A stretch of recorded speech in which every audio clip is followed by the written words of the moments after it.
Ano ang reaction ni Vice President Sara dito sa inyong mungkahi? Is she supporting this? I've been talking to the groups, di ba po? Pero at this point, kailangan magsama-sama kasi tayong lahat. Eh, no? Si VP Sara, lahat po tayo nag-aabang sa next moves and strategy. Kasi siya lang talaga ang nakakaalam. I was surprised in a good way sa kanyang announcement. Dahil finally, meron na tayong ulo na pwedeng pagsamasamahan. So, as long as sa mga sa aming mga sumusuporta, sa ating mga sumusuporta, ang kinakailangan natin ngayon ay yung ma-consolidate natin mga groups.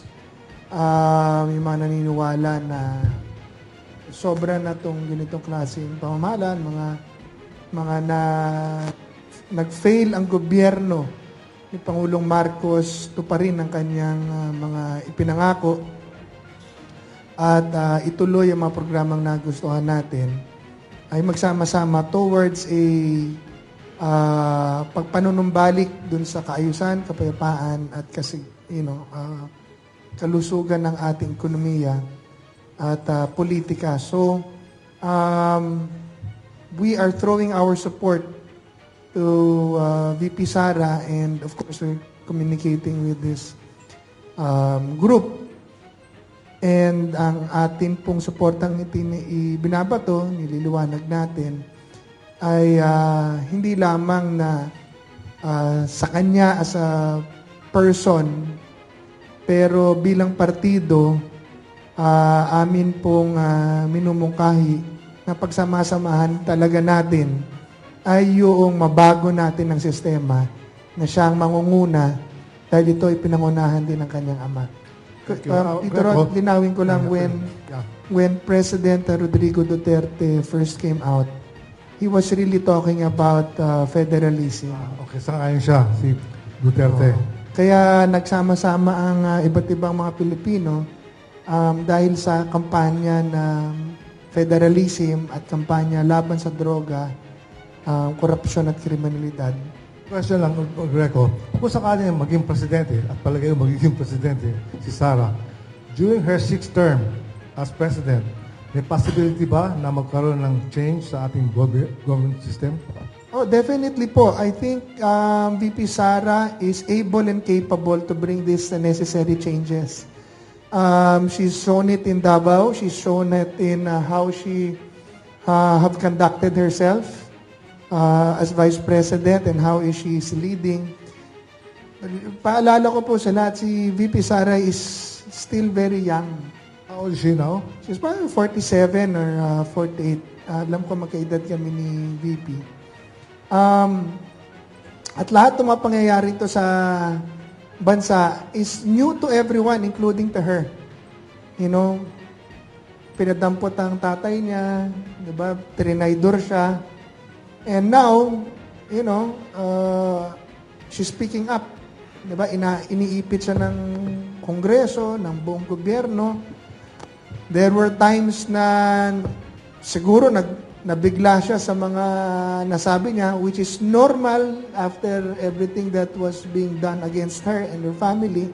Pero ngayon, we see na she picked up herself, stood up by herself, and now she's taking a lead with a different aura.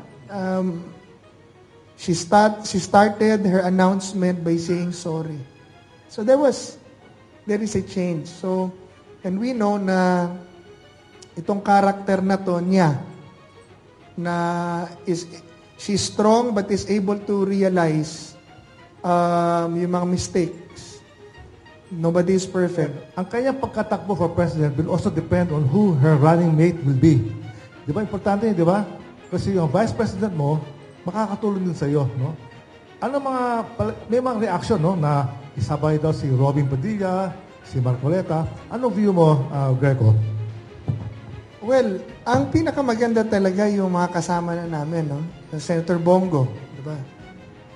Kay Bong kasi, payapa tayong lahat na um, hindi mag-aalala ang sino man sa atin, kahit si Sara, na aagawan siya ng pwesto. Di ba? Hindi yung tatakot ka pagka lumabas ka ng bansa, inaagaw na ng vice president. Si Bong has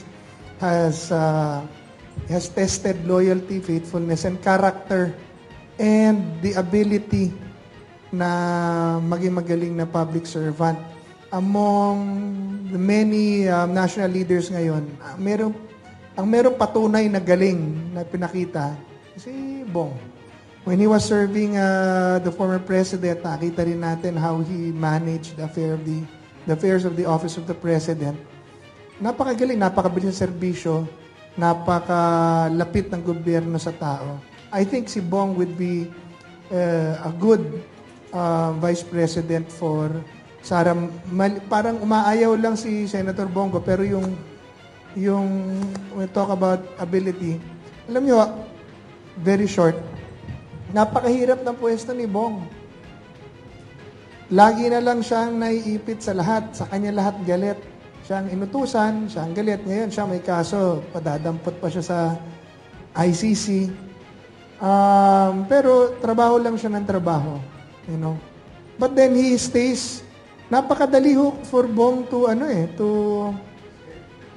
ibang lipat na lang ako kay Bongbong. Nandito naman si Bongbong, wala naman si boss, nakakulong na just to save himself. Pero he chooses to stay here because he is a loyal and faithful worker of somebody. Now, that talks about character.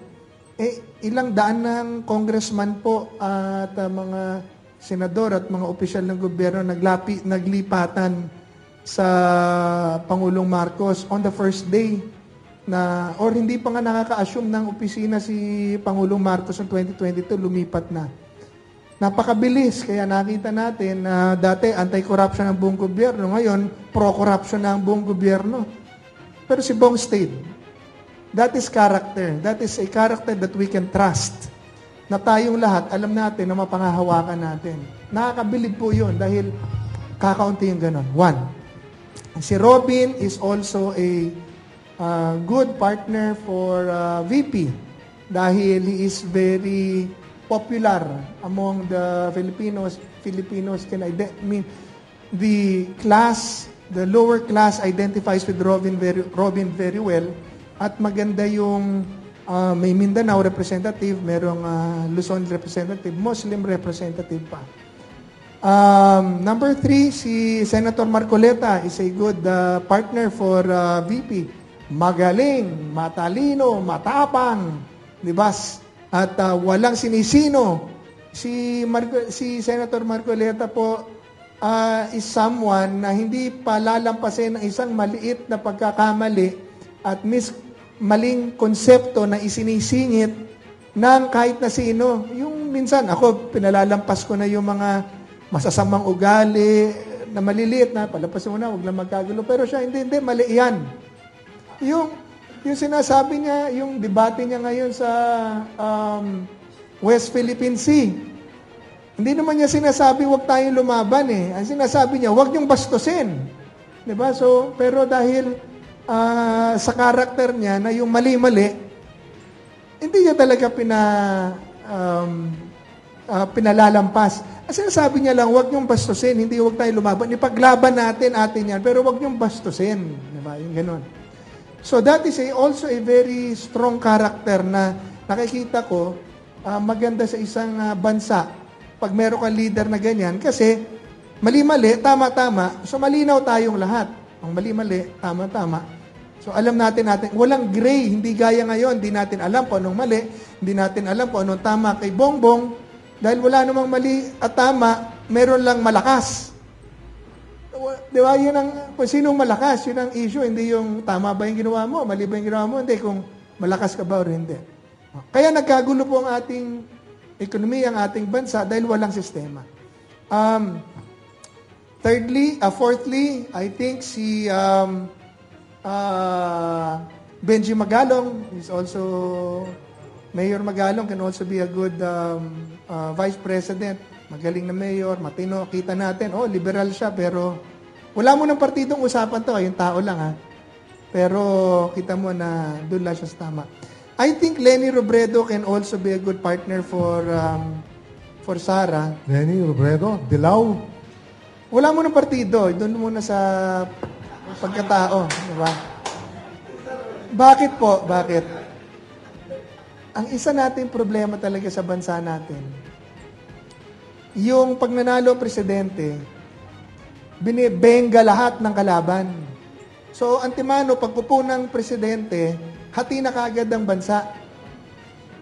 Pag hati na kaagad ang bansa, di ka uupo mo pa lang, pinabababa ka na kaagad ng kalaban mo, hindi na tayo maka-move forward for mga economic reforms, governmental reforms, dahil nandun na tayo sa sinisiraan ka na, nagrarally na, pinabababa ka na. So the whole nation is now stuck in politics. If we get Lenny, o di everybody has, pati yung liberal na kalaban, Pink at Dilaw kalaban, will have her share or their share in governance. Baka magkaroon ng kapayapaan. Amy Marcos is also can also be a good partner for VP Sara dahil magkaibigan na yung dalawa eh. Yun nga lang, marami nag-react, Duterte Marcos na naman. So, eto naman po, wala naman ito naman po, bukas lang yung aking isip kung sino, no? Kasi in the end, it's VP Sara who will choose her running mate. At kung sino man ang kanyang piliin, syempre, we will support. Pero kung ako lang ang tatanungin, yun po ang aking mga isasaalang-alang sa pagpili. Ability, capability, track record, and what's good for our country.